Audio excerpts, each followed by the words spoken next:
2번 김무성 후보가 최고위원으로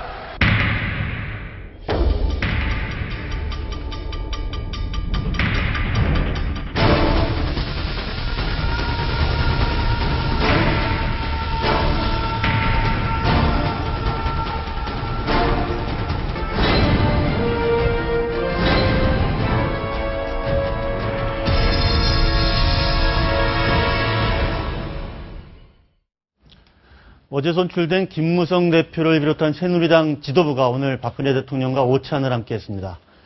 자세한 소식과 오늘의 정치권 이슈들 신율 명지대 교수 그리고 노동일 경희대 교수와 함께 확인해 보겠습니다. 안녕하십니까? 예, 안녕하세요. 안녕하세요. 네. 좀 전에 박근혜 대통령이 이제 김무성 대표 등 새누리당 예. 지도부와 오찬을 하고 그 직후에 2시 반에 인사 발표가 있었어요.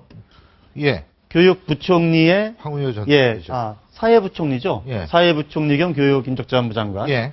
황우여 전 대표가 내정이 됐습니다.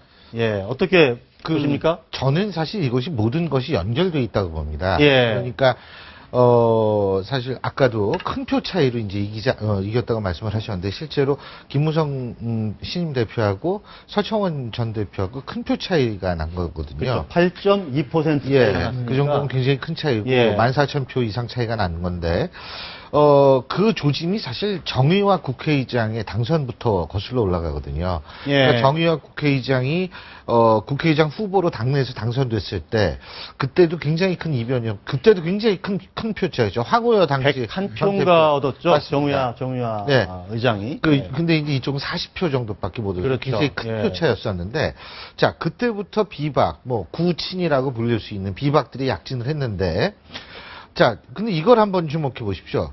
당하고 국회는 그래서 비박들이 완전히 다 이 중요 포스트에 다 포진하고 그렇죠. 있다는 거죠. 예, 예. 그런데 그렇다면 이쪽을 어떻게 할 수가 없어요, 대통령은. 제가 볼 때는. 그러면은 뭐를 해야 되냐면 이제 정치는 있자 행정으로 통해서 나의 뜻을 다 네. 그냥 관철을 한번 해보자, 내 정치를. 예. 그래서 경제부총리에도 친박 핵심, 사회부총리에도 친박. 저는 이런 포진이 바로 그래서 나온 거라고 저는 생각을 하거든요. 그러니까 그래서- 지금 직전 대표와 원내대표가 그죠? 그렇죠. 황우여 전 대표는 맞습니다. 이제 사회부총리. 예, 이제 청문회가 통과가 네. 되면 사회부총리가 되는 거고 네. 직전 원내대표는 경제부총리가 되는 거고 그러니까 이런 형국이 되는 거죠. 정치는 좀 어떻게 할 수가 없다라는 일종의 포기까지는 아니지만 정치를 어떻게 할 수는 없는 상황이 됐구나라는 걸 인정했다라고 저는 보고요. 그 대신에 이제 행정부는 그래도 확실하게 좀 내가 생각하는 정책을 밀고 나가겠다. 예, 당은 이런 장악하기가 이제 쉽지 이게 않으니 불가능하다라고 생각하는 거죠. 정부를 확실하게 그렇죠. 틀어주고 가겠다. 예, 그런 말씀이신데. 예. 결과적으로 봤을 때 이제 그렇게 됐죠, 지금. 예. 결과가 그렇게 됐으니까 신율 교수님 말씀에 동의하는데, 이게 원래 박 대통령의 구상이는 아니겠죠. 아니었겠죠. 왜냐하면 김명수 예. 교육부장 후보자가 통과됐다면 이런 구상을 펼칠 필요는 없으니까. 네. 근데 김무성 대표가 네. 대표가 안 됐다면 예. 또 이렇게 물론 생각할 있죠, 수 이제. 있겠네요. 예. 상황이 이제 되다 보니까 이렇게 됐는데, 결과적으로는 정말 대표, 원내대표가 그대로 행정부로 옮긴 그런 모양새가 됐어요. 저는 황우여 대표를 왜 교육부 장관이 임했을까 싶었는데, 예. 지난번에 그 당에서, 국회에서 교육위원장도 했고 하니까 전문성도 있다고 보여지고, 그러나 아마 더 방점은 사회부총리란 쪽에 있는 것 같아요. 교육부 네. 장관이란 것보다는. 왜냐하면 사회부처를 총괄해야 되는 그런 부분인데, 황우여 전 대표가 지금 5선 아닙니까? 거기다가 집권당 대표까지 했고. 예. 그러니까 이렇게 장관을 하기엔 너무 또 사실 무거운 중량급이에요. 이게 무거울 중자. 예. 예. 그러니까 부총리라는 그쪽에 오히려 방점이 찍힌 예. 그런 부분이라고 보여지는데, 이게 아까 말씀드린 대로 그야말로 대표가 뽑힌 다음 날 바로 이제 오찬을 하고 거기다 그 직후에 발표했다는 것은 뭔가 의견 수렴한 모양새도 좀 신임 대표들의 신임 예. 당 지도부의 의견 수렴한 모양새도 좀 갖추고, 예. 그러면서 그 자리에서 얘기가 오가지 않았겠습니까?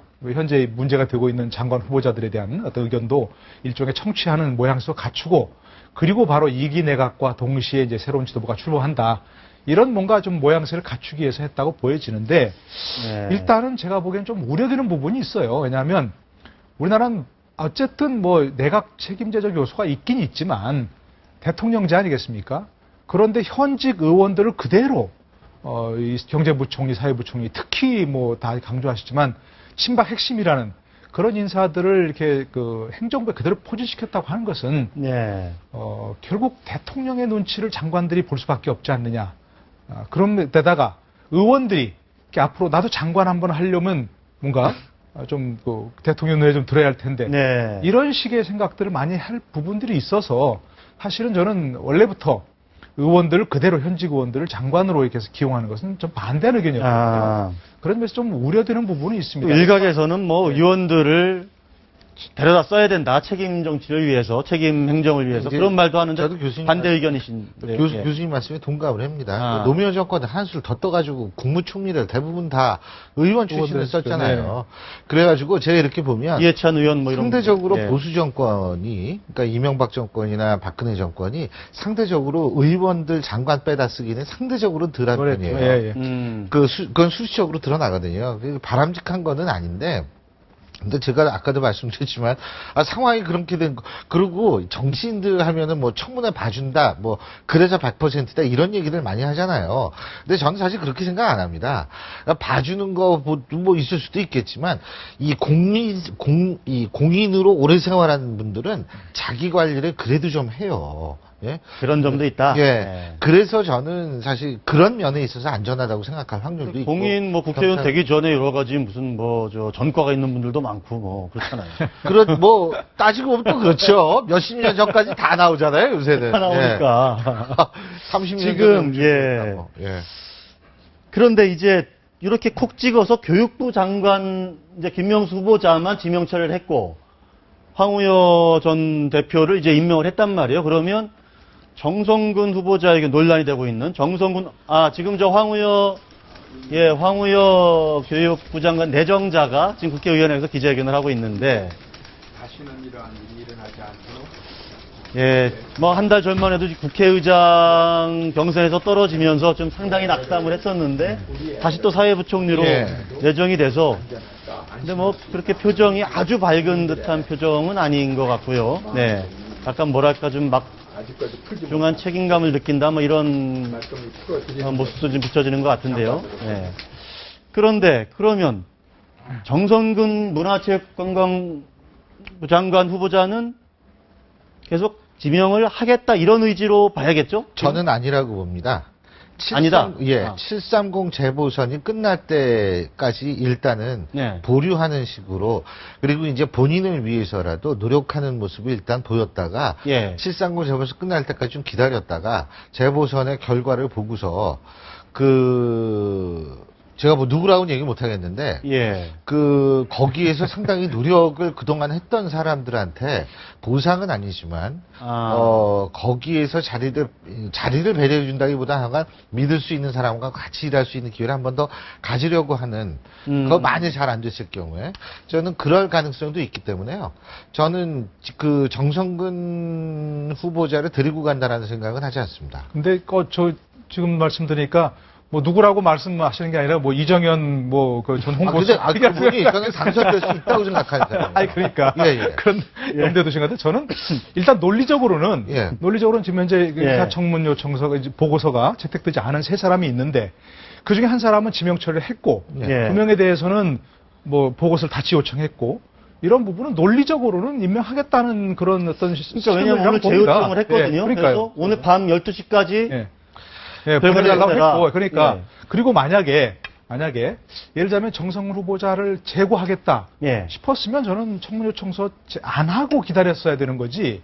청문 요청서를 하고 그래서 안 왔다 그러면 정종섭 후보자만 따로 임명을 하고 네. 나머지 정성근 후보자 임명하지 않는다 그러면 그건 모양새가 더 그게 우습게 될 것 같아서. 상대에 대한 배려라고 생각을 해요. 네. 그건 뭐냐면 사실은 글쎄 뭐 본인들은 하루만 고생하면 장관 한다고 생각했을지 모르겠지만 예. 결과론적으로는 뭐 내 인생은 끝났다 뭐 이런 얘기가 나올 정도로 지금 이런 상황에 처해진 분들이 있는데 너무 심하다 싶으면 지명처를 하겠지만 그렇지 않으면 최소한도 본인이 지명을 했기 때문에 상대에 대한 어느 정도의 예의를 차리는 과정일 수도 저는 있다고 봅니다. 사실은. 그래도 대통령은 어떻게 끝까지 해보려고 했는데 예. 잘 안 됐다라는 최소한도의 어떤 그런 거 있지 않습니까? 저는 그런 과정이 아닐까라는 생각을 해요. 근데 만일 진짜 두 사람 지명해버리면 제가 볼 때 만약에 내일 지명을 하면 지금의 임명을 새누리당은 해보죠, 임명이 되면 지금의 새누리당으로서는 아마 엄청난 반발을 할 거라고 생각을 합니다. 지금 새 그럼요. 지도부가 새 지도부 플러스 730 재보선이 며칠 안 남았는데 예. 예? 그 엄청난 반발을 무릅쓰고 그런 모험을 할까요? 저는 그건 근데 아니라고 730 봅니다. 재보선이 지금 보름이나 남았는데 예. 그렇지 않습니까? 보름 가까이 남았는데 보름 동안 임명도 하지 않고 그냥 뭐 자진 사퇴하다든가 그런 식의 그걸 끌고 나갈 수는 사실 없는 부분이고. 근데 오늘 청와대 해명이 조금 속으로 좀 웃겼어요. 어떻게 요청서는 하되 청문 요청서는 다시 송부해달라고 요구는 하되 이것이 임명을 하려는 거는 반드시 아니다. 아니다. 뭐 이런 취지의 이건 얘기를 했어요. 굉장히 좀 오래 20일일 거예요. 제가 볼 때는 그 요청서가 거부됐을 경우에 다시 지명하는. 그러니까 예를 들자면 이제 10일 이내에 기간을 정해서 요청할 그렇죠. 수 있으니까. 맞습니다. 그러니까 근데 예를 이제 들어 그게 지금 거부가 됐을 때에는 오늘 20일 요청하면서 지나서 네. 20일 지나면 아니, 임명할 그러니까- 수 있는 거 아닌가요? 아니 그러니까 오늘 요청을 하면서 열흘의 시한을 주고 10일 동안 기다릴 테니까 다시 보고서를 보내달라 이렇게 했다면 열흘 동안 기다릴 수 있는 거죠. 근데 오늘 시한을 하루 정했던 오늘 거죠. 시한을 예. 하루를 정한 거죠. 아, 그러니까 이제 내일은 뭐 결단을 해야 되는 결단을 거죠. 이제 할 수 예. 있는 거죠. 결정을 해야 되는 거니까 뭐 그야말로 임명하지 않은 상태에서 730 재보선을 근데 어쨌든 수는 없는 저는 거죠. 예의상 그랬을 가능성이 높다고 봐요. 오늘 그 외에 이제 지금 그거 하면 저 생각하고 싶지도 않습니다. 강행을 하면 엄청난 엄청난 후폭풍이 있을 거다. 나오죠. 지금 이런 야당은 말씀. 야당은 예. 당연히 크게 반발하겠죠. 지금 여당도 어떻게 될지 몰라요. 네, 그러니까. 예전에 여당이 아니고. 근데 오늘 오찬회동에서 그런 부분에 대한 뭔가 좀 조율이 있지 않았을까요? 그건 뭐 아무도 모르죠. 근데 그 부분은 제가 한 말씀만 더 드리자면 이렇게 생각합니다. 많은 사람들이 김무성 신임 대표가 앞으로 박근혜 대통령과 잘해서 잘 갈 것이다라고 생각을 합니다. 그렇게 얘기들 하고 물론 저도 뭐 그 생각이 틀렸다라고 얘기하고 싶지는 않아요. 근데 김무성 대표는 대선에 나갈 겁니다. 제가 볼 때는 본인이 대선 포기 선언하라고 끝까지 안 했지 않습니까? 예. 나갈 거라고 보는데 그 나가는 사람들은 단계를 만들어요. 첫 번째는 뭐냐면 이미지 메이킹 하는 단계입니다. 예. 그 두 번째 그 단계를 넘었으면 이제 거의 이제 대선이 임박해 올 시기가 되거든요. 그럼 그때는 뭐냐면 대통령과 성적 척졌던 사람도 대통령과 아주 가깝게 지냅니다. 왜냐하면 대통령한테 찍힌 사람 치고 대통령 된 사람이 없어요. 이회창 전 총재도 사실 마찬가지고 정동영 의장도 마찬가지고. 예. 근데 지금 단계는 뭐냐? 김무성 의원의 대표의 입장은 이미지 메이킹하는 단계거든요. 예. 그렇다면 이건 대립이 되는 일이 아주 굉장히 많을 거라고 저는 봐요. 일단은 지금 예. 대통령 오늘 오찬하는 장면이 나오고 있는데 인사말 오프닝 인사말만 공개를 했어요. 그걸 한번 영상 한번 보시고 예. 계속 이야기를 나눠보시죠. 네. 축하드리고 또 모든 그 최고위원님들 축하드립니다. 마침 내가 또 2기가 이제 시작이 되면서 잘 호흡을 맞춰서 지금 정부나 또 국가적으로 큰 과제인 경제 회복과 국가 혁신 이 작업에 많이 함께 해주시기를 부탁드리겠습니다. 오시니까 우리 당원들이 너무 좋아했어요. 그래서 대통령이 어제 오셔가지고 우리 당원들의 힘을 갖다 많이 받아가시니까 저도 마음이 좀 좋습니다. 우리 모두는 국무동주다. 어떠한 비바람 속에서도 한 배를 탄 공동운명체다 이런 생각을 가지고 대통령 잘 모시고 잘 하도록 하겠습니다. 지금 자막에 잠깐 오자가 있었네. 풍우동주죠. 풍우. 네. 바람과 비바람 속에서도 한 배를 탄 운명 공동체다. 이렇게 이야기를 했는데 정치인들은 그 사자성어로 어디서 뭐 어떻게 비서관이 무슨 책 들고 다니나요? 그거 대단해요. 예. 멋있는 말이다 이 말씀이죠. 예. 진짜 궁금해요. 그 아주 사자성어를 어쨌든 오늘 풍우동주란 사자성어를 동원하면서 하여간 공동운명체다. 열심히 돕겠다. 이렇게 얘기를 했단 말이에요. 근데 조금 시간 단계를 거치면서 차츰차츰 이제 갈등의 어떤 단계로 갈 것이다 이런 말씀이신 거죠, 지금? 그렇죠. 아이, 그러고 누가 되자마자 저는 도울 생각이 전혀 없는데요. 이렇게 하는 사람이 어디 있습니까? 다 우리 한 배 타고 다 잘 가자. 예. 이렇게 얘기를 해야지 또 다 아우를 수 있는 모습도 보이고. 근데 결정적인 순간 예를 들면 인사 문제라든지 예. 이런 데에선 전 김무성 대표가 분명히 자기 목소리를 낼 거라고 봐요. 거기에서 이제 굉장히 이 청와대가 대립하는 모습까지 보일 가능성이 높다고 봅니다. 네. 김무성 대표는 제가 보기에는 뭐 노련하니까 정치력이 네. 있고 뭐 어느 정도 상황을 봐가면서 할 것 같은데 만약에 내일 이제 정성근 그 후보자를 임명한다면 예. 오늘 얘기했을 때 어느 정도 대통령이 양해를 구하지 않았을까. 지난번처럼 예를 들어서 총리 위임에 대해서 그 여당 원내대표단을 모아서 불러서 얘기하면서 그에 대한 불가피성을 설명한 것처럼 예. 오늘도 만약 그렇게 청문 요청서를 두 사람에 대해서 보내고 교육부 장관 후보자만 이렇게 지명 처리한 것은 그 자리에서 뭔가 뭐 양해를 구한 예. 것이 있다고 봐야겠죠. 근데 지금 만약에 이제 야당은 당연히 극력 반발하겠죠. 굉장히 크게 반발하고 또 선거를 앞섰으니까 더더구나. 근데 만약 여당은 어떤 스탠스를 취할지가 굉장히 궁금해지는 상황인데 심 교수님 말씀처럼 강력히 반발할 수도 있지만 저는 그에 대해서 크게 반발하지 않을 수도 있습니다. 왜냐하면 일단 지금 첫 그런 문제 사안인데 이슈가 첫 불거진 사안인데 처음부터. 그러면 처음부터 거기서 뭐 대통령과 이른바 뭐 각을 세우는 모습을 보이지는 않으리라고 보여지고 그러길 위해서 제가 보기에도 오늘 뭐 예정이 없던 오차를 갑자기 했다는 거 아니겠습니까? 예. 물론 뭐 당 대표가 선출됐으니까 축하하는 의미도 있지만 이기 내각과 함께 또 호흡을 맞춰야 한다는 것도 얘기하면서 이기 내각의 어떤 불가피성을 설명하고 그러면 그에 양해하는 그런 모양도 저 있잖아요. 자리에서 누구는 하고요, 누구는 안 하고 이렇게까지 뭐 얘기가 오가진 않았겠죠. 그렇겠지만 서로 선문답이 심전심으로 뭐 양해해달라 뭐 그런 예. 근데 저 자리에 2등을 한 서청원 최고위원이 참석을 안 했습니다. 예. 그리고 오늘 최고위원 회의 수원에서 열렸는데 그 자리에도 참석을 못했고 어떻게 보십니까? 그러니까 서청원 최고위원 측에서는 몸이 너무 좀 피곤하고 힘들고 그래 과로를 해서 지금 병원에 저 건강검진도 받고 입원 중이다 이런 해명이거든요. 근데 어쨌든 되게 저게 뭐 보통 일정은 아니지 않습니까? 대통령 행사인데 근데 안 갔다. 이제 제가 제가 볼 어떻게 봐야 때는요, 될까요? 누구든 선거에서 떨어지면 충격을 받겠죠, 당연히. 그리고 그게 뭐 아무렇지도 않다라고 얘기를 하지만 충격을 받을 거고. 근데 일부에서 생각하는 것처럼 서청원 전 대표가 김무성 현 대표와의 갈등 때문에 나 꼴도 보기 싫다 이래가지고 안 갔을 거라고 저는 생각 안 합니다. 예. 그러니까 왜 그러냐면 과거에 사실 그보다 훨씬 심했거든요. 강재섭, 이재호 이 커플은 진짜 엄청났었어요. 그리고 홍준표, 안상수, 홍준표 이 커플도 진짜 뭐 저는 지구가 반쪽이 나는 줄 알았으니까요. 근데 그때와 비교한다면 지금은 사실은 저는 굉장히 양호한 편에 속한다고 생각을 하고요. 두 번째로는 사실은 저는 양쪽에서 분명히 한계를 지켰다고 봐요. 많은 사람들이 볼 때는 갈 때까지 간 거 아닌가? 천만에. 저는 뭐라고 생각하냐면요. 이것만은 내가 그래도 상대 공격은 안 한다. 라고 양쪽이 모두 한 선이 있었다고 저는 분명히 그게 눈에 보였거든요. 네. 그래서 제가 볼 때는 글쎄 뭐 충격 때문에 그렇게. 예, 그래서 어제 서청원 최고위원이 저녁 식사 자리에서 한 이야기가 뭐 대충 이렇게 얘기를 했답니다. 김무성이 잘할 거다, 잘할 거라 믿는다. 나는 산전수전 다 겪은 사람이고 내가 이렇게 흔들릴 서청원이 아니다.